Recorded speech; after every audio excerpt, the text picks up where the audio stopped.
So here we are, 2022.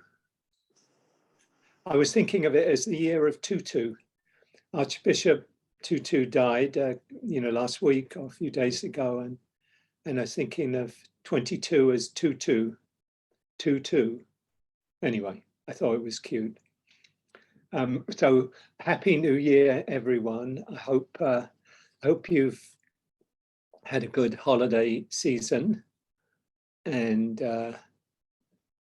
hope you're hand rested and ready for the year ahead. I use that in quotes. I'm going to be, I think I shared in a thing I sent out through the Center for Mindful Living, be focusing today on kind of intentions and aspirations, as we move into the new year, and hope to leave a good amount of time for sharing among ourselves. We'll work out whether it's in small groups or big group, depending on time and so on. But I'd like to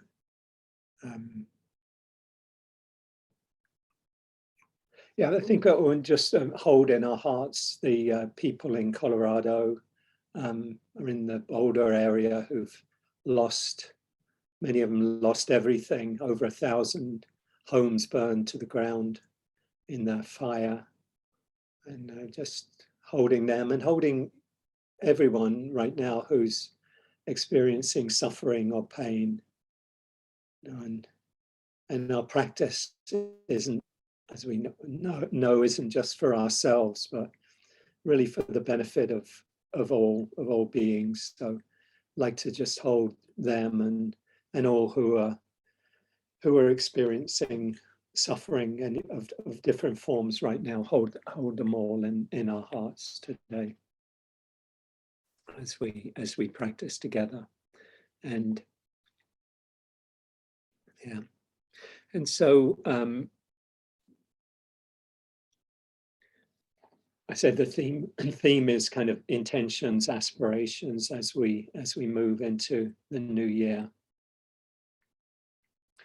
And I was sharing as well a little bit before how I've just come out of teaching a 6-day IMCW New Year's retreat.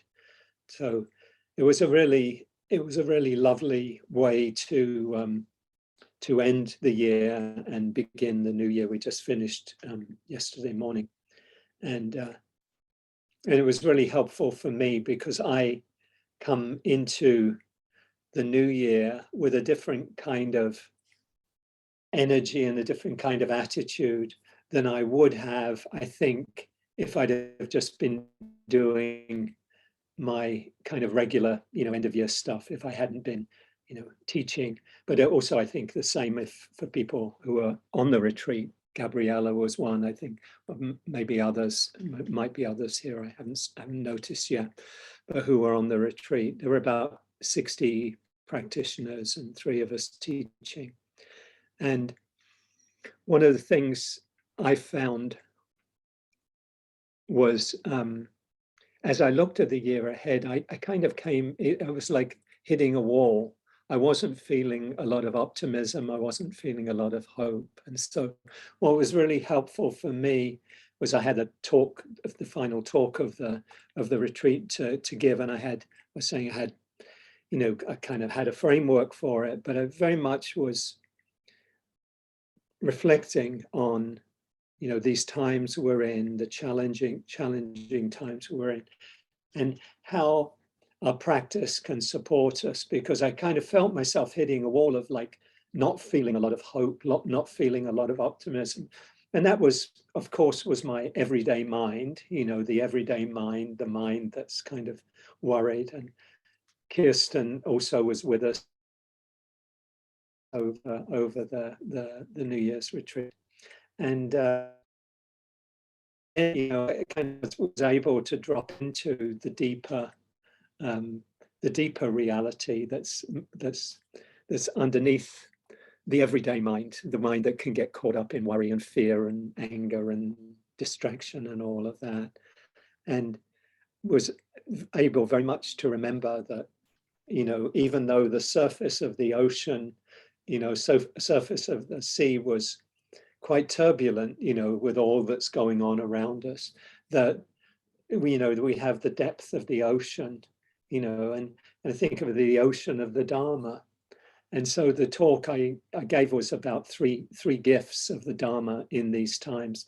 And I want to share, I won't give, I mean, it's an hour-long talk, so I don't want to share it today in full, but just kind of highlight some of the reflections from that. And then invite us to, us all to kind of do some reflection on how we're kind of entering this year and, you know, this time ahead. Because I wouldn't be surprised if, you know, quite a few people here might have been where I was a few days ago, of kind of like, you know, a little bit like more closer to trepidation than optimism, you know, and both trepidation and optimism, I think, are more in the realm of the everyday mind. You know, we might be feeling trepidation or we might be feeling optimism, but they're kind of up and downs, you know, ups and downs that we go through. And the deeper truth is we have this ocean of awareness and of truth that we can connect with. And I wanted, you know, I highlighted, and I'll highlight again just briefly today, three of these kind of key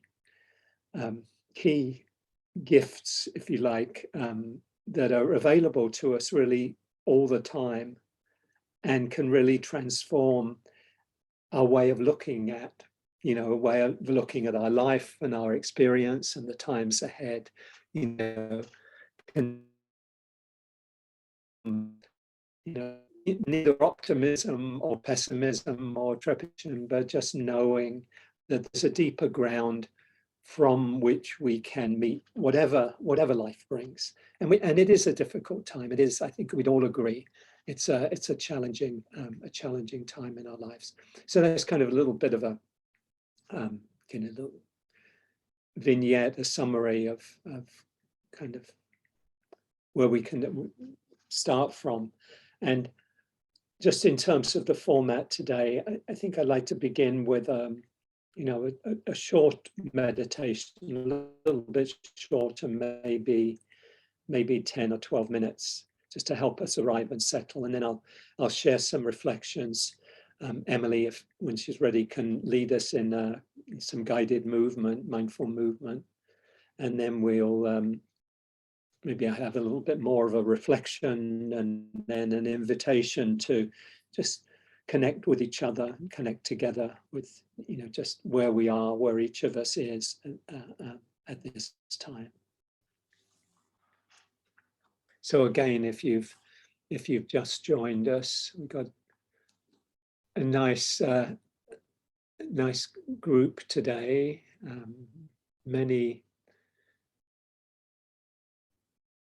Many old friends or long-time friends, maybe, no ageism here, and maybe some new folks, and just seeing very familiar faces. And if you are new, if you are here for the first time, as Amber and the children are, and maybe some others are, just really want to welcome you warmly. I can say, at least from my own experience, that this is a warm and welcoming community, and certainly that's the intention. You know, and sometimes the intention isn't always, you know, realized, and there can be a gap between intention and outcome. But just the intention very much is to welcome welcome everyone. You know, wherever you're coming from, you know, whatever your gender orientation, sexual orientation, race, ethnicity, religion, beliefs, however you show up in the world, however you are, that you can show up fully as you are. One of the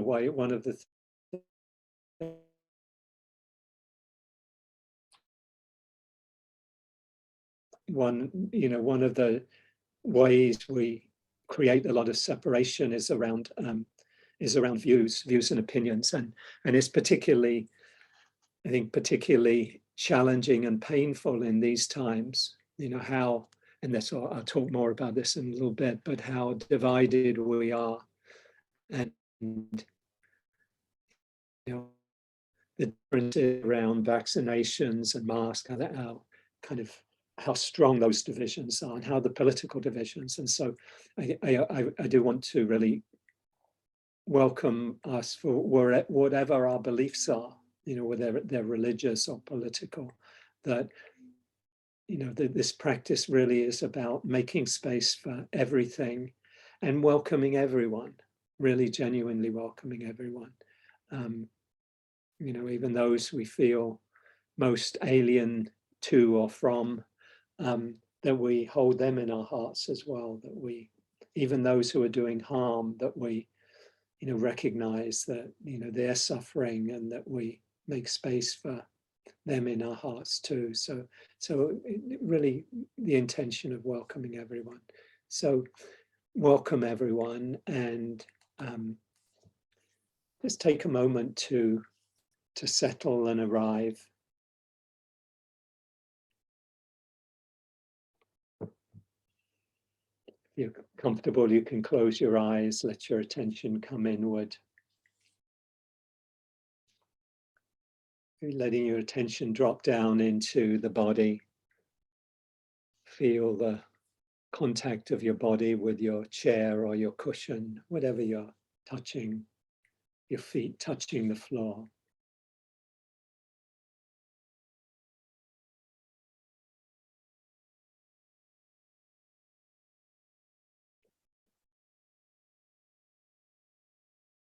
Letting yourself settle. Maybe helpful to take a few longer, deeper breaths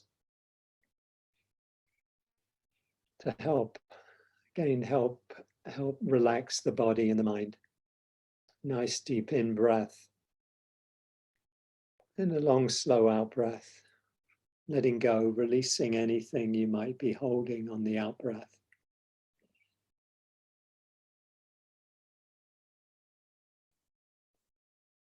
Just inviting a calming of the body and of the mind.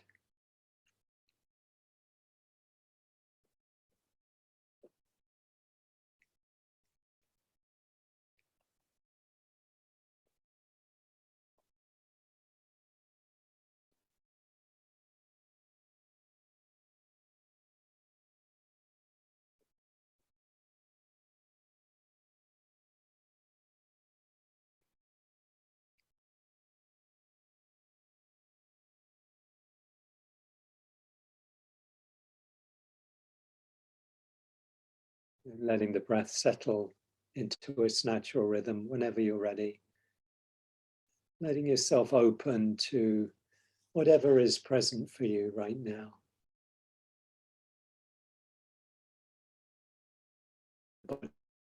Heart and mind.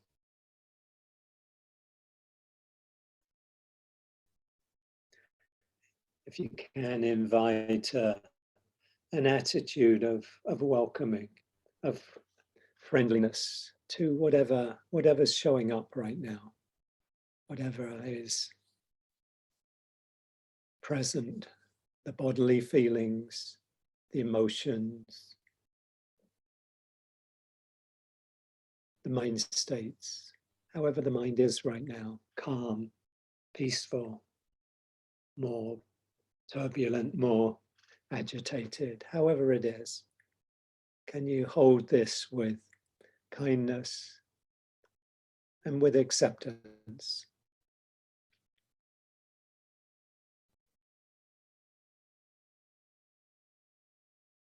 This moment just as it is, this feeling, this emotion, Can you make space for what's here right now?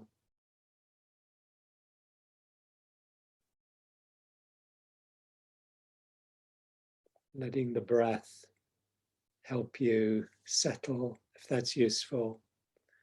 Sometimes it can be helpful to put a hand on your heart, maybe the other one on your belly. Connecting with whatever is present, particularly if it's challenging or difficult. Just holding yourself and your experience with kindness, with acceptance.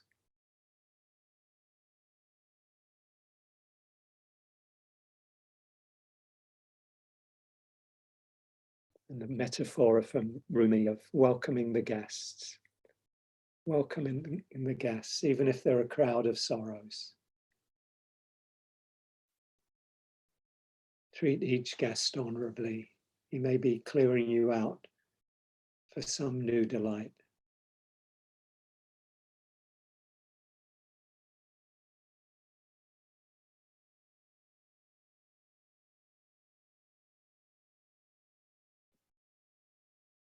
With an attitude of compassionate curiosity, this kind interest in what's here, in what's present right now in your experience. Holding it with kindness, with care.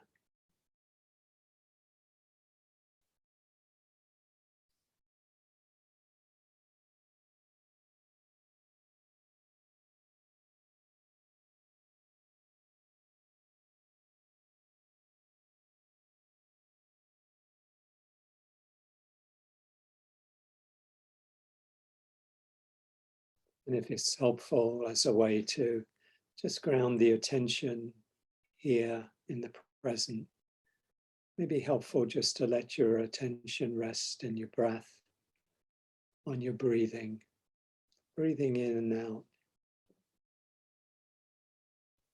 in breath and out breath.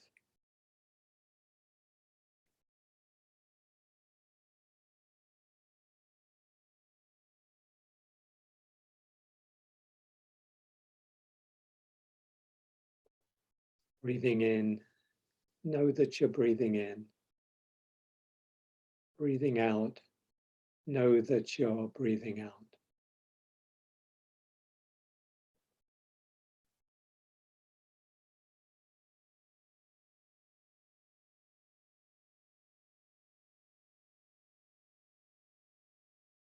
So the breath can be a home base for our attention. And if the breath isn't accessible or helpful right now, you could use sound. Just open to sound, near, far.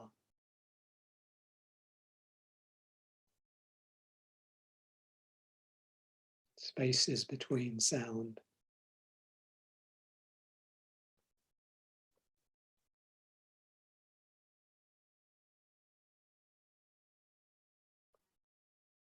Letting the sound be the way of looking or way of experiencing what's coming up through the lens, as it were, of sound.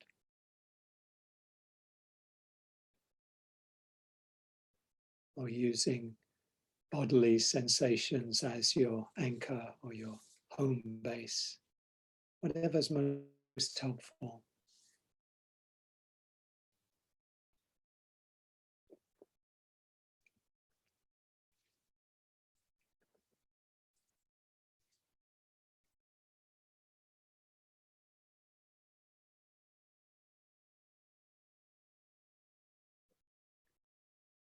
Coming back whenever the mind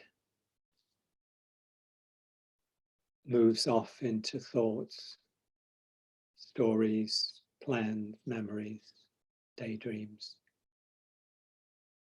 Just to notice when you have gone off, got kind of pulled into something, and then choosing consciously and kindly just to gently come back to the body, come back to the breath, come back to your home base.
this moment, this breath, this feeling.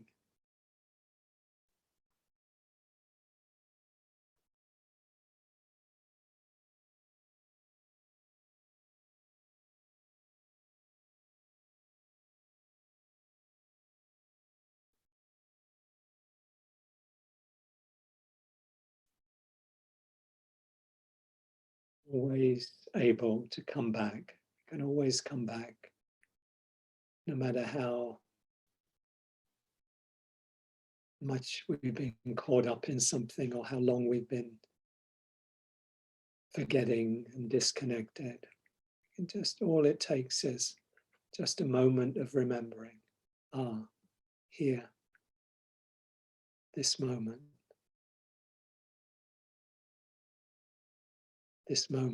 without judgment, as Dorothy, this moment without judgment, this moment in the heart space where everything that is welcome.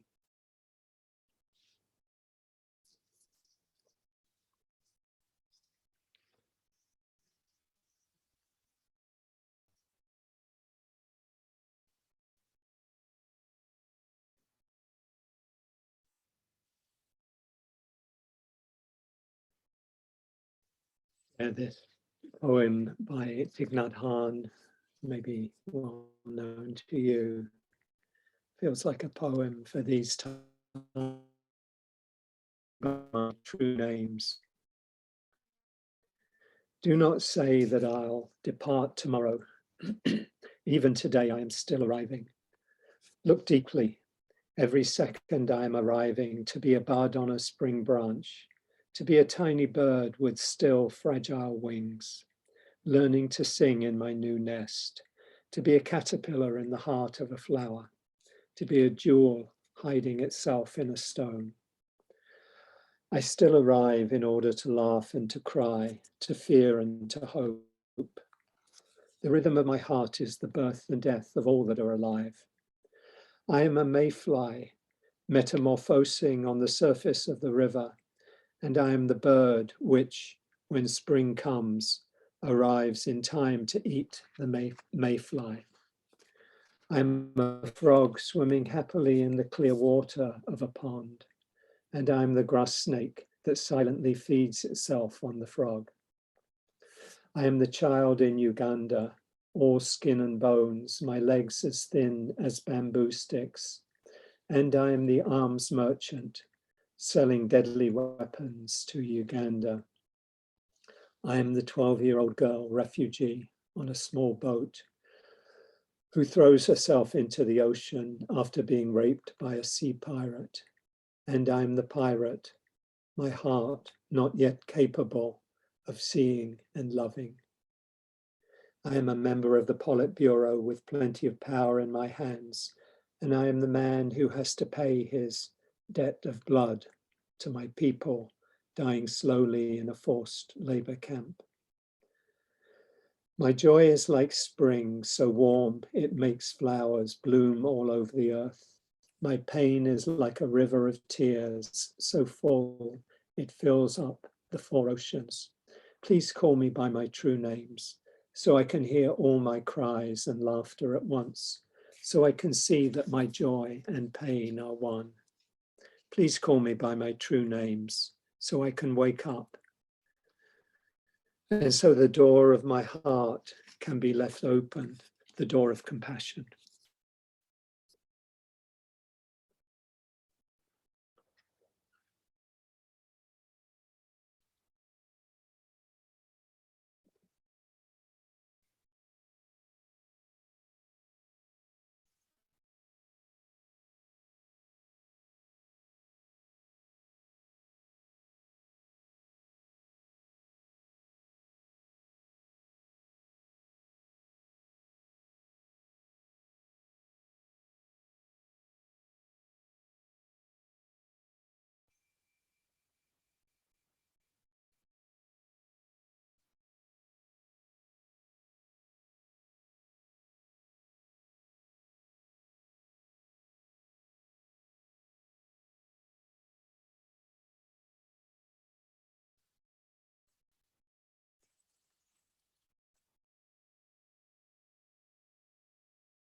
So welcome to anyone who joined us after the beginning. If you joined us during the meditation, welcome again to everyone.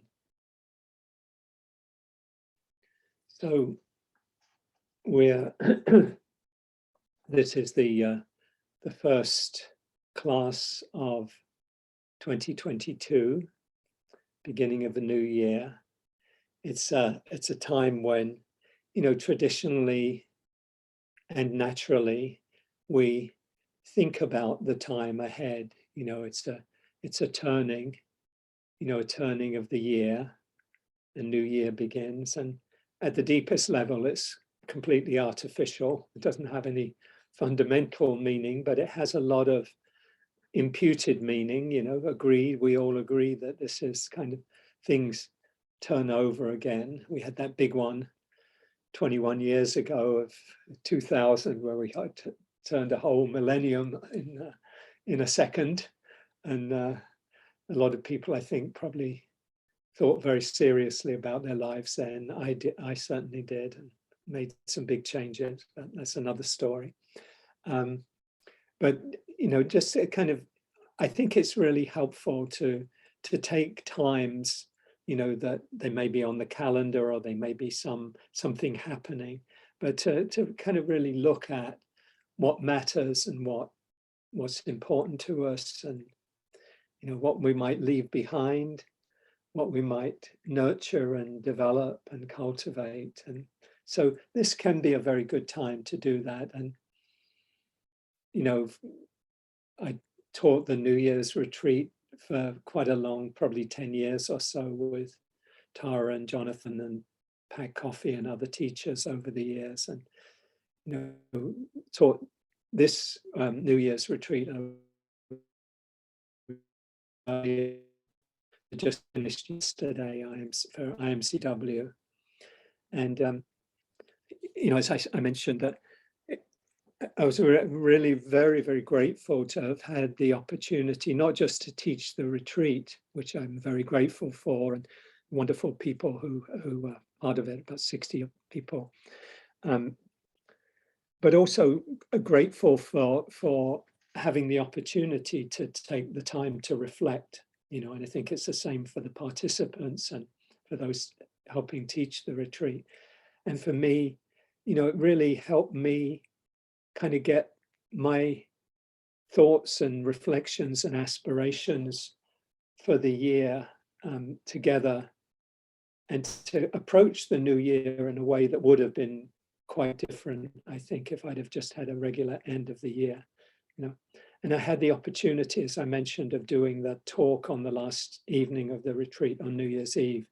And so it really kind of helped coalesce for me some of my own kind of thinking. And so I wanted to just share some reflections coming out of that.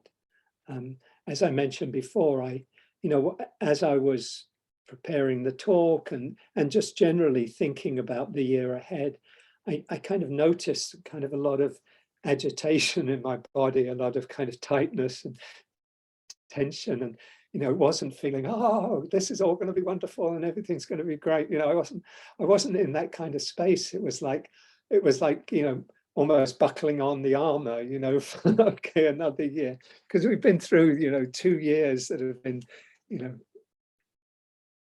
completely different. We've never lived through a time like this in our lives, of this particular kind, unless we were about 105 years old and around for the Spanish flu.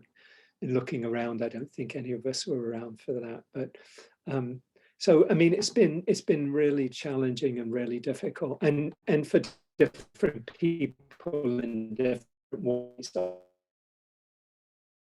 Some of us have been able to, transition to working from home, and maybe our financial situation may not have worsened or anything, and we may not have had to have young kids who are learning remotely, and people that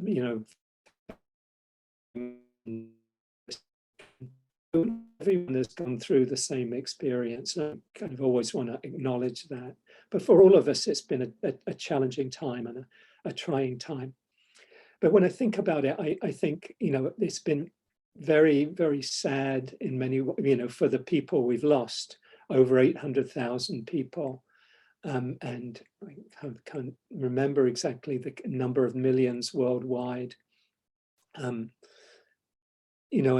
that's painful, particularly when it's very close into us, loved ones, family members. But in a way, almost as painful, or, also painful, is how politicized this whole time has been, and how, these lines in the sand have been drawn of, on what we believe about vaccinations and about masking and those things. And I'm not going to take the time now in any way to reflect on the rights and wrongs of this. And we all probably have strong views about, what's appropriate, what's right, and how people should act in terms of masking and vaccinations and all of that.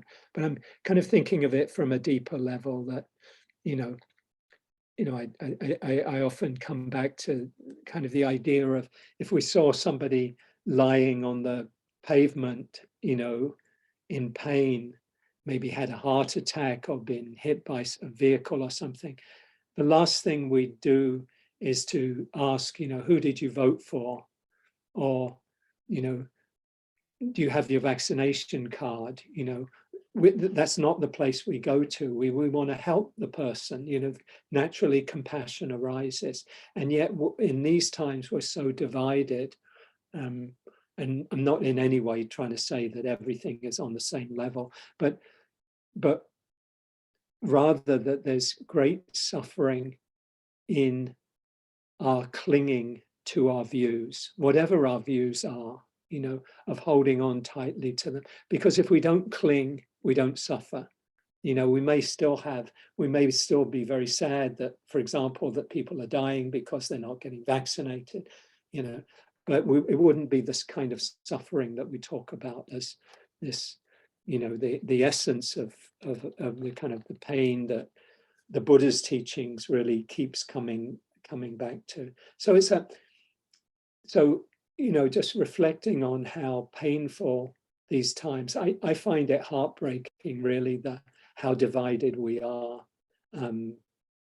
Because on the deepest level, it doesn't reflect who we are as human beings, that it's coming out of the causes and conditions, and we could spend hours talking about what those causes and conditions are. But the truth is, we find ourselves in these very, very divided places around, the health questions around COVID, and even more generally around politics, and what we've seen this last year. For me, it's I've felt it incredibly painful, the threat to democracy in this country, in the United States, in this country. Not everyone, some of you in Canada, but in the US with on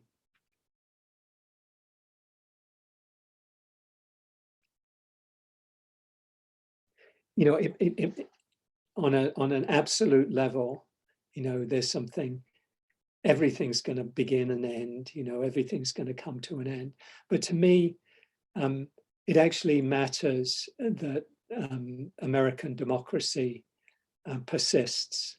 I think in terms of well-being of many, many people, it's not an incidental thing, whether this country becomes an autocracy, as there's still a possibility that might happen. And again, I don't want to get into the politics of it, but just to recognize how painful it is. I wasn't born here. I've been a citizen for almost 30 years. And I really believe in the possibilities, again, on a relative level, of of American democracy in the way that, that Abraham Lincoln, in Gettysburg spoke about, the better angels of our nature, and with malice toward none and charity to all, the aspirations, the possibilities, even with all the painful things in the history, and the possibilities that Dr. King, felt, even with all the history of slavery and Jim Crow, there was a possibility, there was a potential for living together, a more inclusive society, a diverse society, a society that welcomes immigrants, that vision, and how it would be if there was a whole other vision that denied people the right to vote, as has been the case in history. And just acknowledging that, again, not getting into the rights and wrongs so much, but just acknowledging how painful that is. And we are still in the middle of it. So as I looked at the time ahead, I looked at that as kind of like with some contraction, some tension, that, this time really matters for our children and our grandchildren, engaging with climate change, which is existential for the whole world. It matters, what the policies of the United States government and the American people, it matters to the world, and then, how do we address climate change? I haven't had a chance to listen to Marina's talk from last week, but I understand that's what she addressed, and I heard in a very beautiful way. And looking at the divisions in the world, how do we have the ability to act collectively to take on the existential challenge of climate change? And there's a sense of this is what we need to do, and some important steps have been taken, and yet, what the mountain seems to be much higher than our ability to climb the mountain. It seems like we got this, everybody has to come together, and huge changes. I mean, imagine we've been driving cars with internal combustion engines for 100 years, and now we're almost at a turn of the switch. We're going to be, hopefully in a few years, in a very short period of time, or driving not exclusively but almost all electric vehicles, and all of the other things involved in those changes. Are we really going to be able to make those changes worldwide? And again, there's a kind of like feeling of, what, is this possible? And as I said, when I was reflecting on this, and fortunately I had a talk to give, and so it kind of crystallized and coalesced my thinking. And then I thought to myself, well, yeah, this is where my everyday mind is. It's kind of wanting to have all the answers to the questions, and Tricia Stotler, who was teaching on the retreat, she shared something in one of her talks. She talked, of one of the things we tend to do in our practice is to think we have to think through our way to the answer to things, to our suffering. We have to think it through. Have to think, how do I get out of this? How do I do this? How do I deal with this?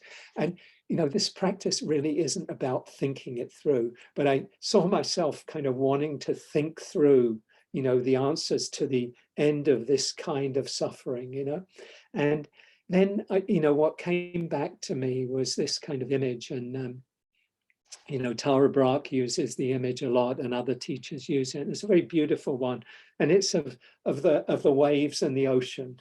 You're probably familiar with it. The waves being the kind of the turbulence on the surface of the ocean, of the sea.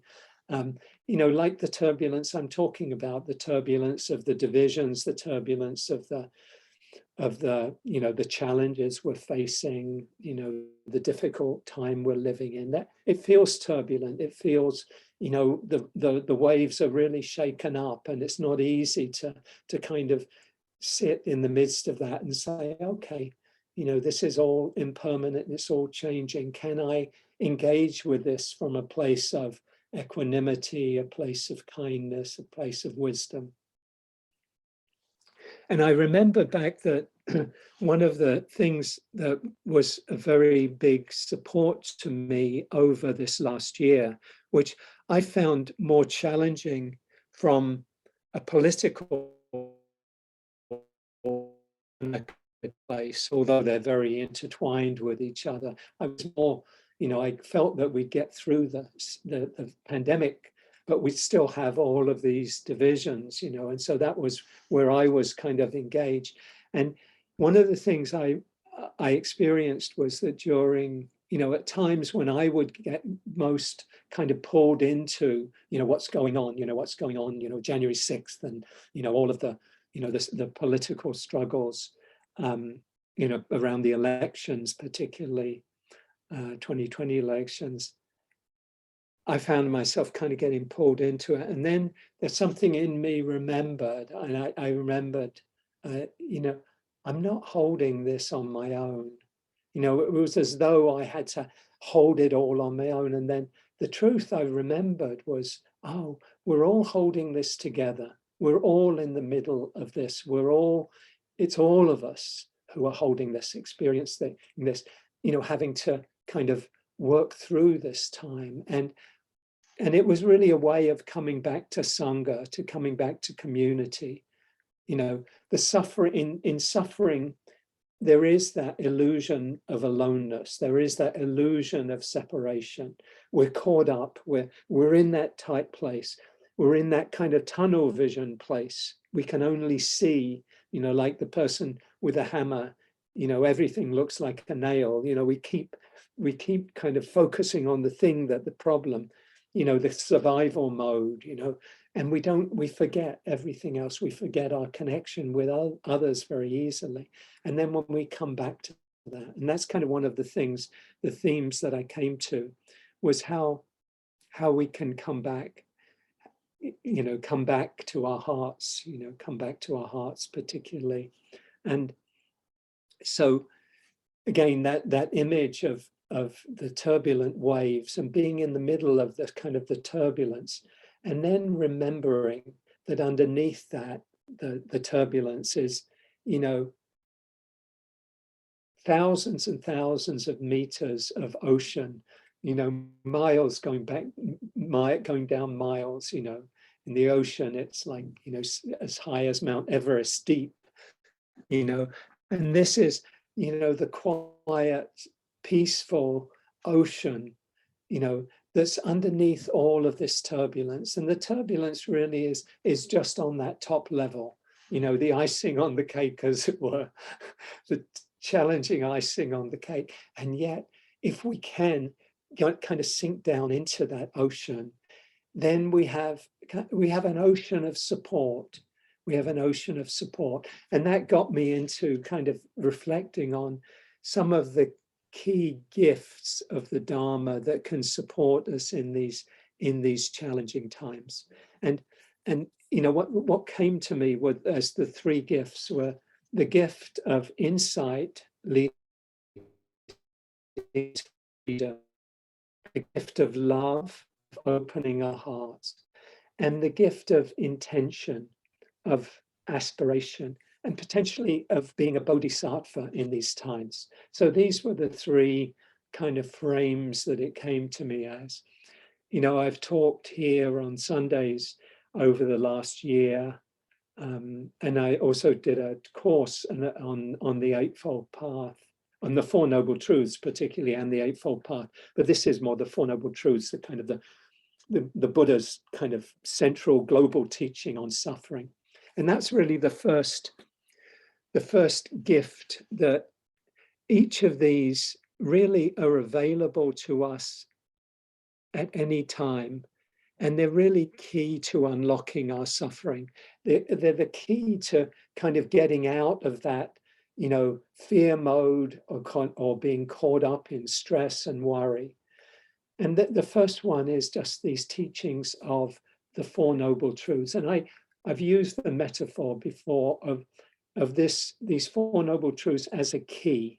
like a key that we, not just the key, the way we use key, a key meaning important, but a key meaning, you know, a key that opens the door. Because I really believe that in any moment we can use these teachings as a key, that any moment we find ourselves experiencing suffering, then we can, that becomes the kind of the first putting the key in the door, as it were, of acknowledging our suffering, you know. And there's many, many ways of describing suffering and many words for suffering, you know, unsatisfactoriness, dissatisfaction, anxiety, stress, you know, many, many ways of talking about suffering. But it's really the sense of we're wanting things to be different than they are. And it's kind of a state of contraction around that. There's the way we want them to be and the way things are. And we're really in a tight place around that. And when we experience that, the way out is, first of all, to acknowledge the truth of the suffering we're experiencing, to kind of pause and say, oh yes, ouch, this hurts, this is painful. Because what we tend to do a great deal of the time is to push it outward to others. You are causing my suffering, or this person is doing that, or this politician is causing me to feel this anger, as though somebody else is to blame for my suffering. But what we do, and this is the second kind of turning of the key, is to first to acknowledge our suffering, to be honest. It's kind of a radical honesty in saying, yes, this is suffering. I'm experiencing this dissatisfaction. I'm experiencing this dukkha, this suffering. And the second turning is to acknowledge our own role in our suffering, that there isn't really suffering. The Buddha's teachings, it really isn't, unless we're in some way implicated in our suffering. In some way, there's something we're holding on to, or there's something we're pushing away, there's something we're avoiding. There's always our own role in our suffering. It doesn't mean that we're blaming ourselves or we're judging ourselves or we're bad people. It just means that we're not seeing things clearly. Often it's we're believing something about ourselves or about the situation or about the world. This shouldn't be that way. This person shouldn't be doing this. The truth is they're doing it, you know, and I can find some peace even if they are doing it. And if I can't change it, maybe I can do something to change it, but maybe I can't. And maybe all I can do is just acknowledge that this is happening, you know, this is happening right now. And if I can acknowledge my own role in the suffering, then that becomes the basis for letting go. I can say, oh, I'm holding on to something here that is actually, you know, leading to the contraction, leading to the suffering. And if I can hold on, then I can also let go. If I can see where I'm clinging, then I can also say, oh, I can let go of this. I can let go of this. I can let go of this clinging. And that leads us to the third noble truth, turning the key, that actually letting go of suffering, the freedom that comes through letting go of holding on, letting go of the belief that this person should be different than they are. You know, they're not being different, so inevitably I have to suffer. No, we don't have to suffer. We can let them be as they are. It may be, yeah, it may be painful. It may be harmful. Maybe we have to create space. Or maybe we have to leave completely, you know, get out of that space if somebody is, you know, if there's threats to our well-being. Absolutely, all of those things. But not to make our suffering, you know, blame it on somebody else, because if we do, then we're just going to perpetuate the suffering. You know, there's a very, statement from James Baldwin that I think one of the, you know, talking about the, you know, segregation and the racism, particularly in the South during the, you know, back in the 60s, he said, I think one of the reasons people cling so stubbornly to their hates is they recognize that if they feel pain, they have to feel their own pain. And this is often what we're not wanting to do. We don't want to feel our own pain. We don't want to acknowledge our own suffering. So we blame it, we push it out into the world, or we repress it, or we avoid it. We have all of our very skillful in quotes, ways of avoiding our suffering, you know, all our habits of escaping. And so in order to not escape in our habitual ways, we have to acknowledge, we have to see our own role, and we have to let go. You have to say, okay, I can let go. And then the fourth noble truth is this skillful path of training in living skillfully, compassionately, training the mind and cultivating wisdom that helps us let go, helps us free our hearts. So that as a key gift of the Dharma in these times is that each of us, if we wish to, can go back in any moment and see, okay, where am I suffering? And where am I holding on that's leading to suffering? And can I let go? And what helps me to let go? What resources can I bring in? What skills, what practices can I bring in to help me let go of the suffering, let go in this case? So that's the first gift of the Dharma that I reflected on as really, really powerful, really helpful, particularly in these times, but in any time. So just pausing for a moment and reflecting on, touching into your own experience and seeing, is there any suffering that you're aware of right now, maybe in this moment, in these days. And just holding whatever is present with kindness and with acceptance.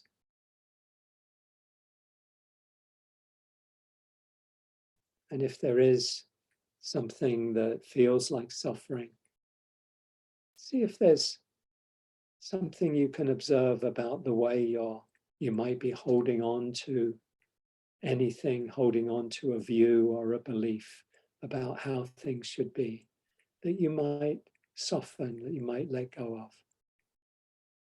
That this should be like that, this should be different. And is it possible to, begin the process of letting go, and what might help you to do that?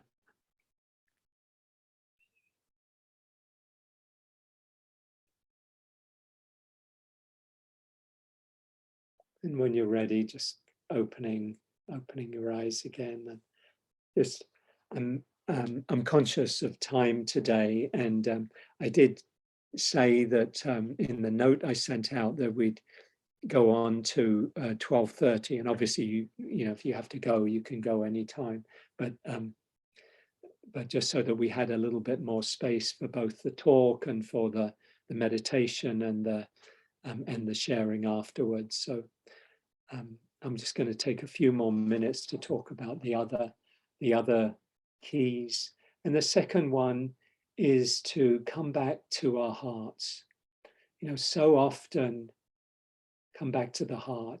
So often when we're suffering, we are in that place. I think really all the time we're suffering, we're in a contracted place. And when we're in that tight, contracted place, it feels like a fight or flight place, a fear place, an anger place, a wanting place. There's a kind of contraction in the body, a contraction in the mind. And it can feel very difficult at times to untangle ourselves from this kind of feeling of suffering, this contraction. And, I have to say for myself that almost always when I'm in a really tight place like this, there's some suffering, some way I'm holding on, that one of the most accessible ways of untangling myself from the suffering is by coming back, opening my heart to myself or to another person, coming back to the heart. And coming back, often it's coming back to the formal practices of loving kindness, compassion, including self-compassion, joy, sympathetic joy, joy in the happiness of others, but more broadly, spiritual joy and equanimity, the four Brahma Viharas. But even, and the gratitude, which I often kind of tongue-in-cheek think of as the fifth Brahma Vihara. You know, it's such a powerful practice, gratitude, that it's like, you know, it feels on the same level as these other heart practices. So to be able to come back to our hearts, you know, I've shared the other day when I was talking about this, that often I come back to thinking of my mother, you know, and her goodness and her kindness. I think of other people that have, you know, have really played an important role in my life in recent years. You know, the teachings of Rob Babea, who I've referred to quite a few times here. You know, his talks I listened to, you know, pretty much throughout the pandemic, right up till, you know, recent months. You know, very powerful teachings for me that I can come back to and kind of remember his teachings about ways of seeing, you know, that there's so many different ways of seeing that we can take on that can be helpful to us. Take on the way of seeing of compassion, of loving kindness or gratitude, looking at the world through the eyes of gratitude or the eyes of generosity or loving kindness or compassion, and that we can come back to these practices.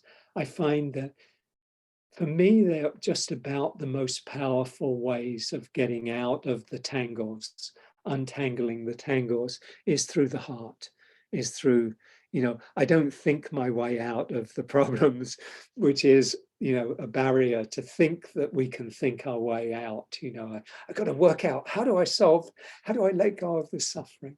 I remember almost 20 years ago being in a real tight place, and it felt like about it felt like 20 years now. It felt like about 4 or 5 months I was in a very tight place, and I couldn't think my way out of it. I couldn't think my way out of it. And looking back on it, it was actually because I was living in a way that was out of kilter with my values and with my ethics, and that's why I think it helped the suffering continue. And I think I really had to make some deeper changes over a period of a few years of how I was seeing things and how I was living, in order to really fully let go of that suffering in a much deeper way. And so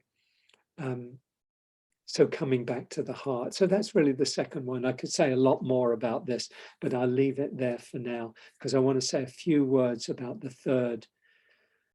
third key, maybe just pausing for a moment and inviting you to just touch into your own heart. How have the practices of the heart helped you, or how might they help you to untangle yourself from different kinds of suffering?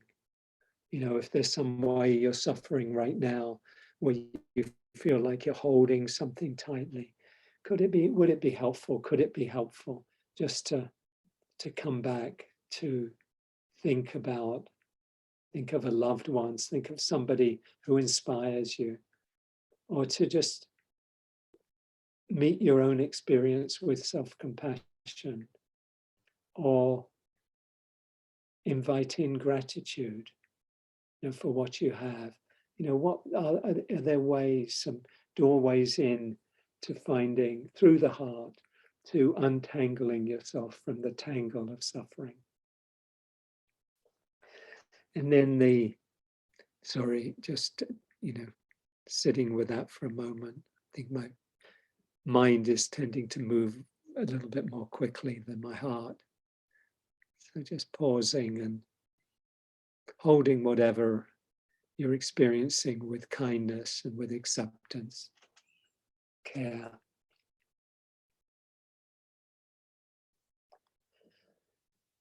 And the third kind of gateway, or the third gift of the Dharma, this kind of depth of the ocean of the Dharma, is our own good, wise intentions, wise and compassionate intentions. And we can take on the way of looking at our life and our experience through the lens of intention. And in the Buddha's teachings, there's one kind of paradigm, no, that's a bit of a fancy word, but one incredibly helpful lens, and that's the lens of the Bodhisattva.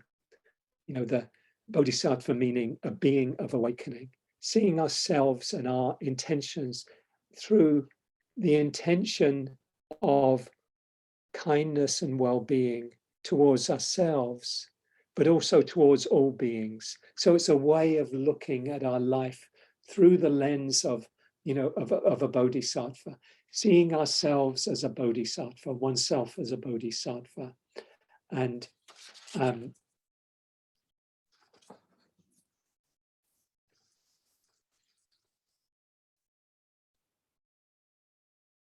I just want to, you know, just touch on briefly a Jack Cornfield's.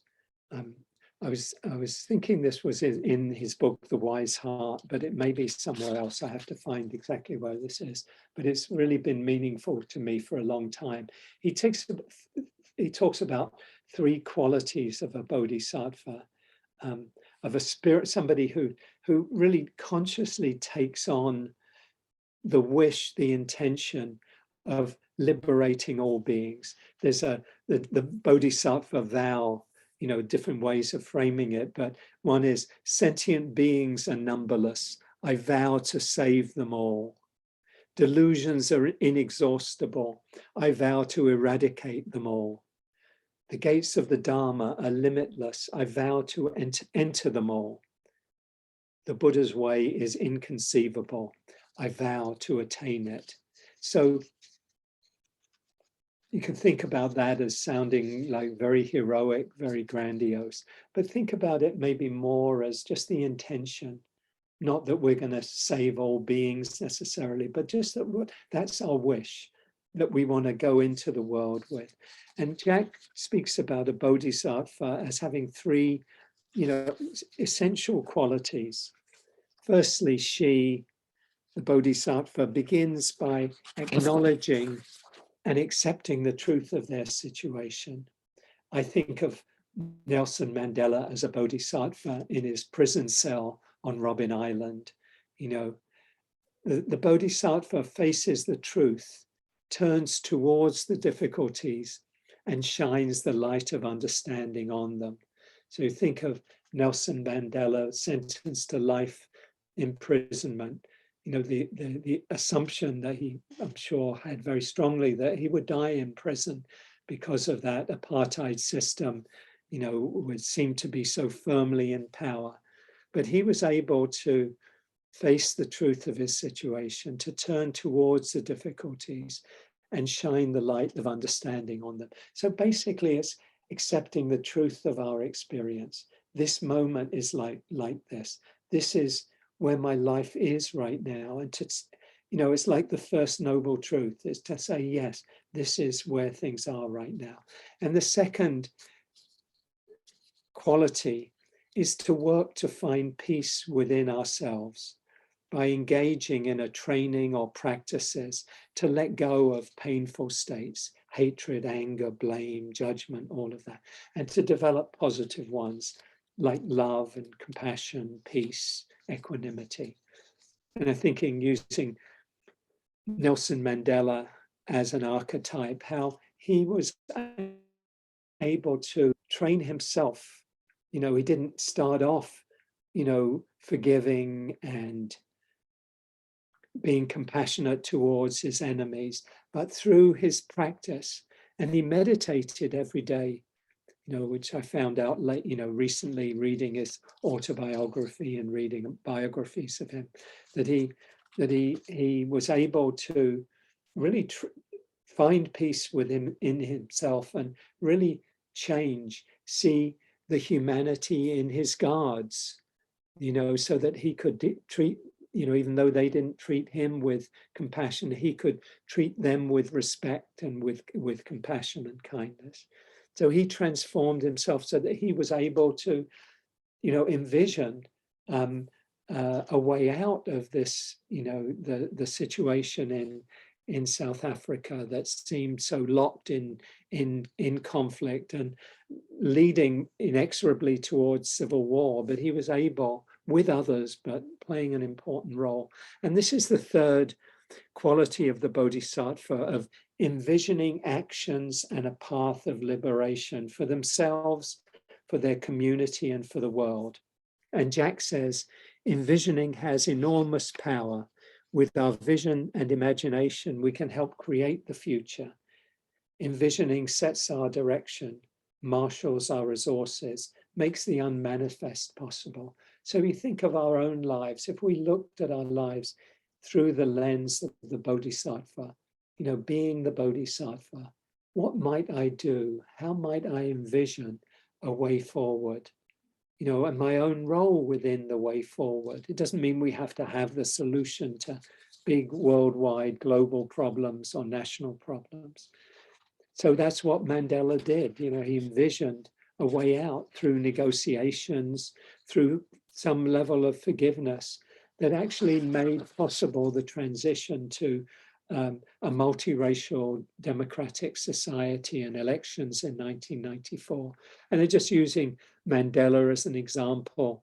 I could use Rosa Parks, sat down and refused to move. She said, people always say that I didn't give up my seat because I was tired, but that isn't true. No, the only tired I was tired of giving in. Think of Mother Teresa, who said, not all of us can do great things, but we can do small things with great love. Think of just the everyday bodhisattvas. I come back to my mother a lot, but she's a bodhisattva, brought up 9 children with, a very, very tight situation, not a lot of funds and resources. And yet, she kept persevering, and I'm sure we all have bodhisattvas in our lives, people we admire, we respect, we love. And to connect with those beings that inspire us to be the best of what we can be, best of who we can be. And so as we think of these, these times ahead, I think they're going to be difficult times inevitably. We're not going to find our way easily out of, towards the resolution of climate change, because if we don't, the reality becomes, very, millions of people will have to move, perhaps hundreds of millions. There'll likely be severe conflicts coming out of the competition for resources as people move from places that are no longer livable. We don't have to certainly don't want to proliferate, but we know, even on a very conscious analytical way, what it's going to mean if the world's temperatures go up, beyond about 1.5 or 2 degrees Celsius. So we have to find a way, and through this, and none of us are going to think our way through, even if we can play a role, we will play a role in helping to move forward. But one of the most important roles we can play is to come back to the teachings and the practices that allow us to be in the world as, in our own way, as bodhisattvas, as having that commitment and that resolution and that resilience that we can bring because we are supported by the deeper knowing, that we can know the ocean, that we can come from the ocean and not be completely, thrown around, tossed around by the turbulence of the waves. I shared Thich Nhat Hanh's poem, a powerful poem.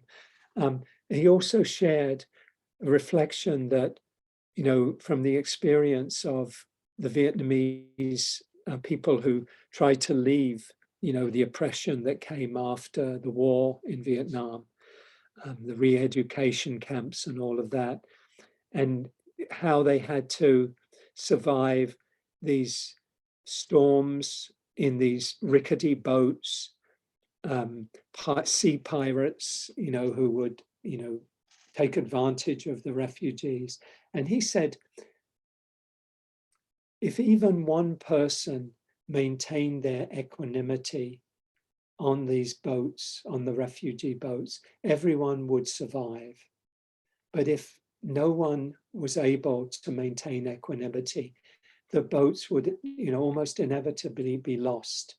People would panic, but if there was even one person, he said, that could maintain that sense of peace and calm and solidity of resilience, think of a rock in the midst of the storm, the rock stays there, that we can be these rocks, not as our small selves so much as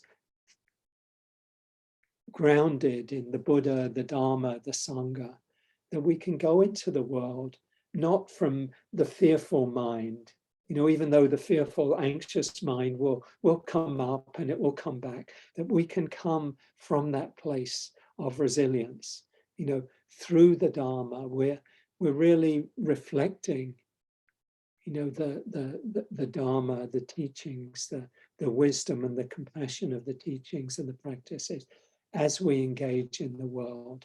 It kind of flows through us, through the small self, and so that we become much, much larger and much more able to support ourselves and support others as we go into the world. So I want to finish up and just share those reflections, hopefully as, some encouragement as we go into the days and months and years ahead, that just to remind, maybe as a reminder more than anything, an encouragement and a reminder that we can come back to these gifts, the gifts of understanding, of being able to look at our own experience and untangle ourselves, the gift of coming back to the heart, coming back to love that really allows us to hold all of this, the full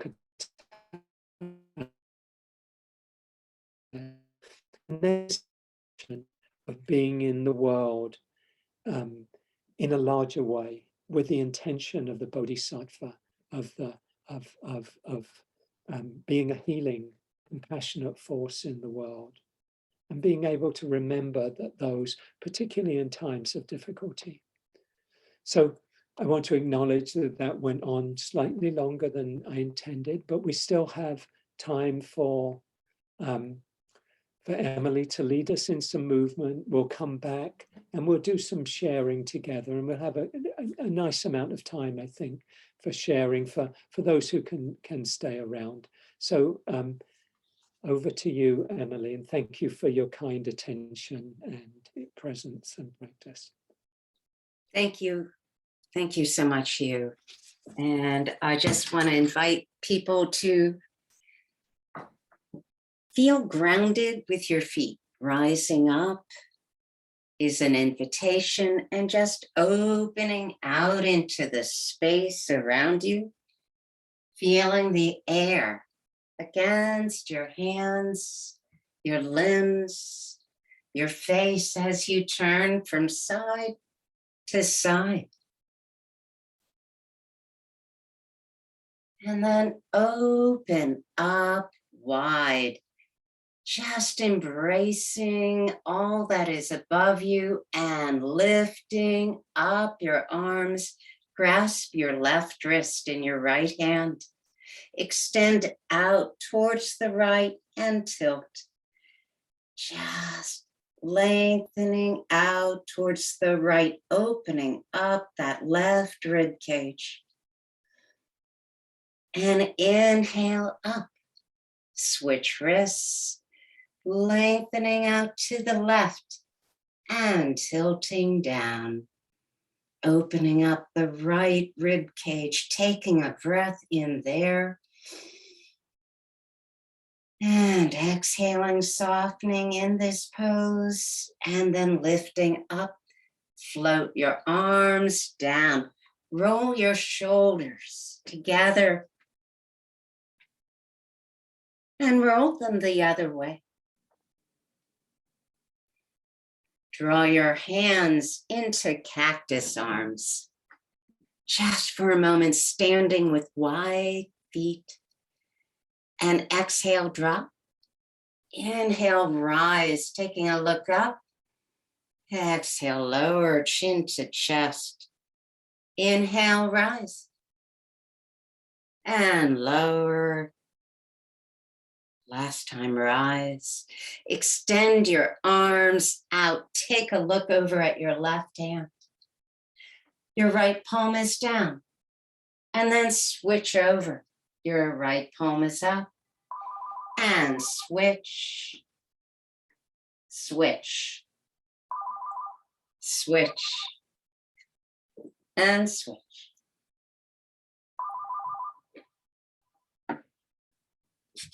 Sorry, a phone call I can't control.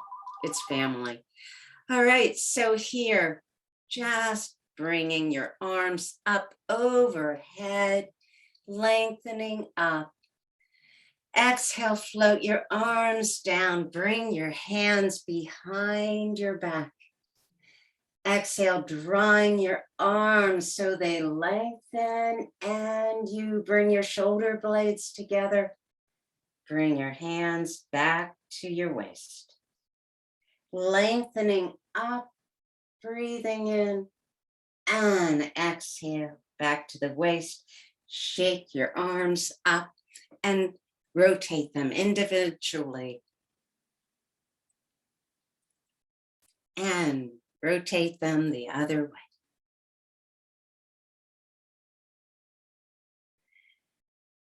And now, for our last move, place your hands above your knees and extend out in a flat back. And then allow your body to come down to any space you wish. Your head dropping, your shoulders dropping, and just lengthening your arms. Feeling that pull of gravity, and also pressing on your feet to have the support of your legs and pelvis, your stability here. And then place your hands above your knees and rise up, drawing your shoulders up around your ears and then back and down. Bring your hands to heart center and take a bow. Thank you, everyone. I apologize about the interruption. We need to get these phone calls. I'm sorry. Thank you, Emily. No problem. It wasn't. For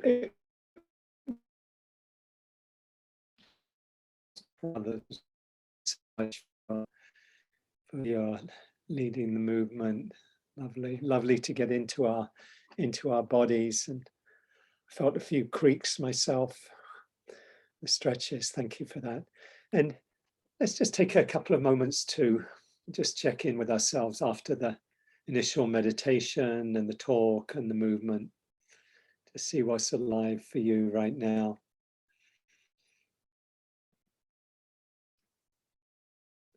I think what I'd like to do is to just have a short reflection, invite you to think about just the moving into the year ahead, and then we'll have some sharing.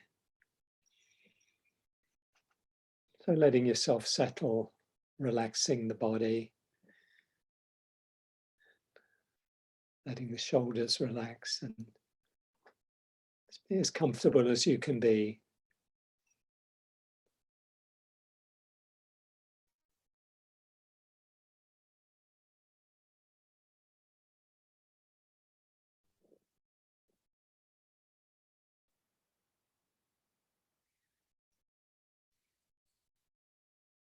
Being here, this moment, feeling yourself here held in community, in Sangha, all of us here together.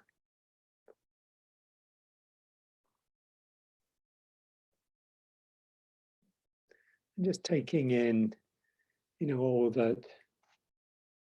all that's present for you and all that I was sharing in the talk today, just about these times we're living in. I didn't even take really any time to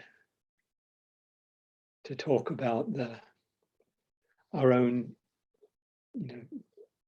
individual situation.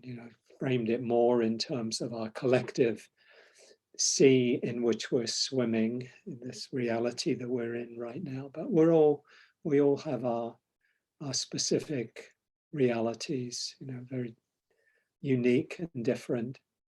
So taking into account your own situation, particularly your own life, your own practice, as well as these larger conditions, you might just think about looking ahead and maybe looking back, beginning by looking back and reflect on, is there anything that you like to leave behind? There's something that maybe isn't so helpful to you. Anything that's in your control, in your power to leave behind, or at least with some practice, some intention to leave behind.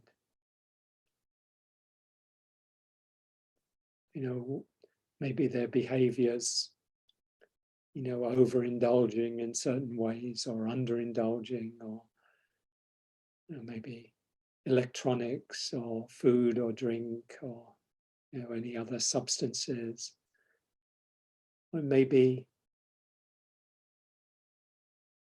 certain patterns that you're involved, that you're in, habits of mind, self-judgment, self-criticism can be a strong pattern for many. And, is there something there that you might let go of? Or being judgmental of others, or getting angry? Is there anything you'd like to consciously leave behind?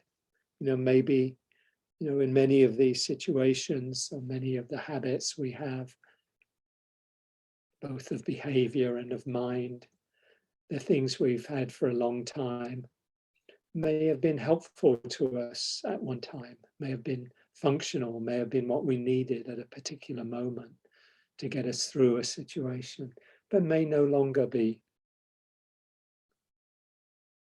needed or of value to us, may be harmful to us now.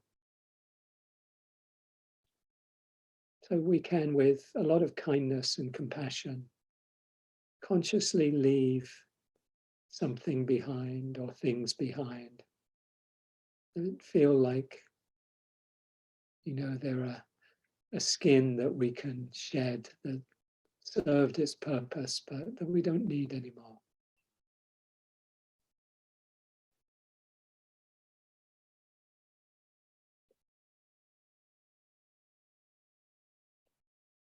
Some things we can't just leave behind, but we can have the intention of working to leave behind.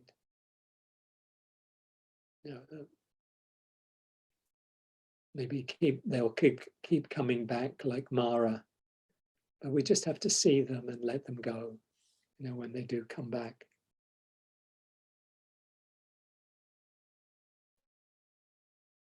noticing what comes up for you. Whatever comes up, meet it with kindness, with acceptance.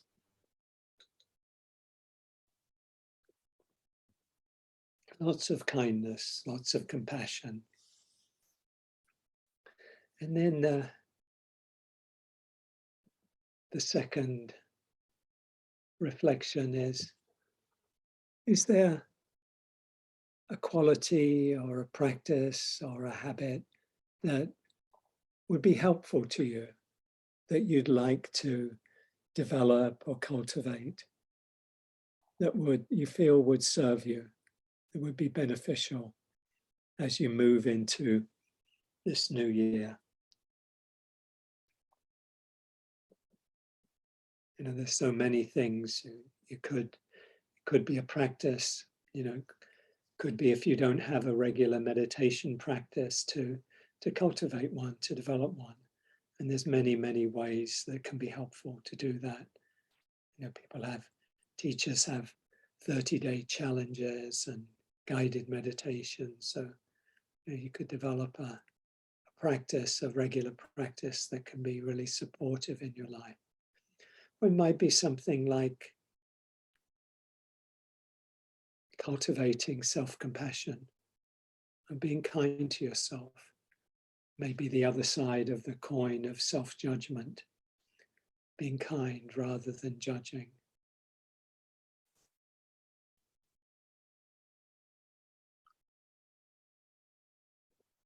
It might be to have the intention to eat more consciously or consume generally more consciously, you know, which might involve giving more thought and maybe more planning to how you eat, rather than, you know, defaulting to habits that are often triggered by, you know, feelings, emotions, contexts, feeling anxious, you know, snacking excessively, or, you know, eating something sweet. So none of this as to judge ourselves, but just to see what's most helpful. Could be to cultivate gratitude on a regular basis. That can have very powerful impacts in your life.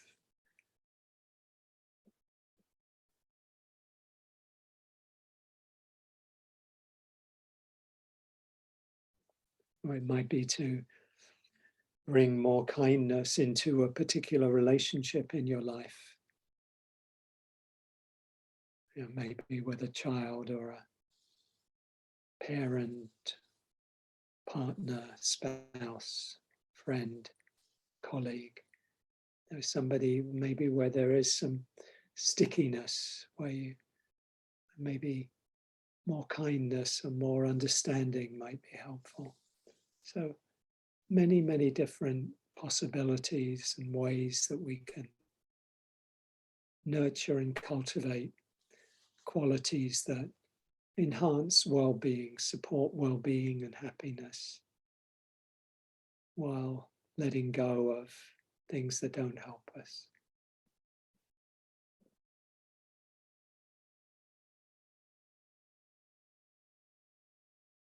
Let me just take a couple of quiet minutes, and then we'll finish this reflection.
whatever comes up, whatever arises, you see if you can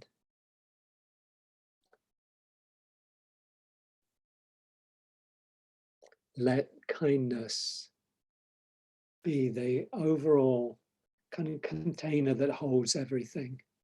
So if difficult things come up in the mind, judgment, blame, fear, whatever, see if you can hold it all with kindness. Let that be, if anything has the final word, let it be kindness. Let it all be held in the space of kindness. And if that doesn't feel easy or possible,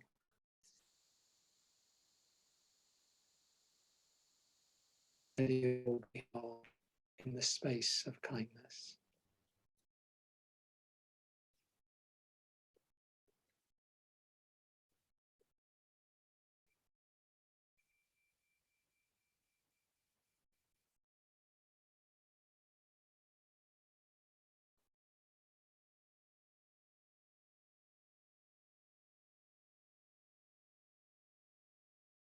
So I hope that reflection was helpful in bringing, anything that might be helpfully brought to the surface.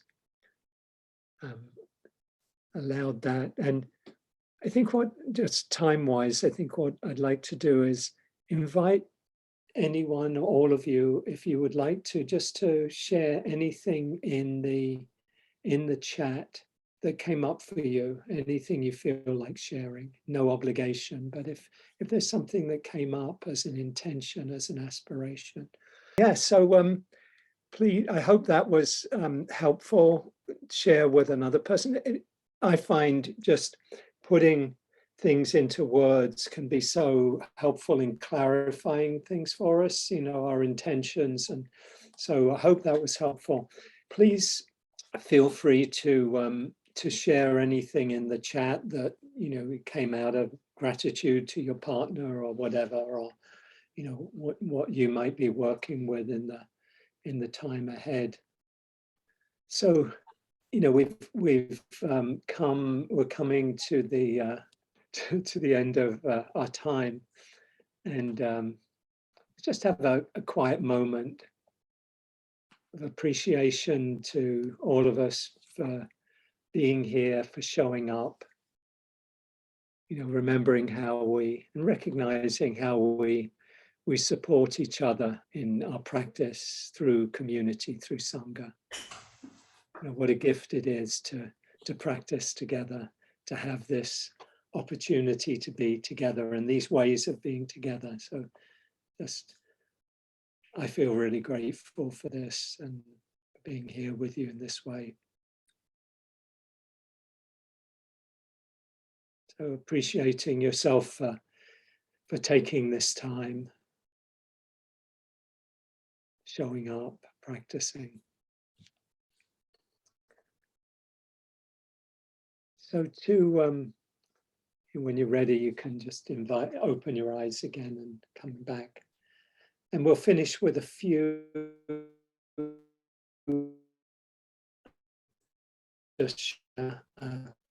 what do I want to share?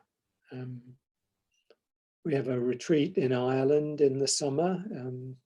Check that out if you're interested in doing a retreat in the lovely County Mayo in the west of Ireland. Rebecca and I are teaching that in June, mid-June. Dan has shared CML information, upcoming events there, as well as, just to share that, these offerings are always freely offered, and you're invited, if you're able to do so, and if you're inclined to do so, to make a donation, a dana, a generosity, how the teachings have come down through 100 generations or more through the last 2,500 years, and grateful for your support in being able to continue to teach.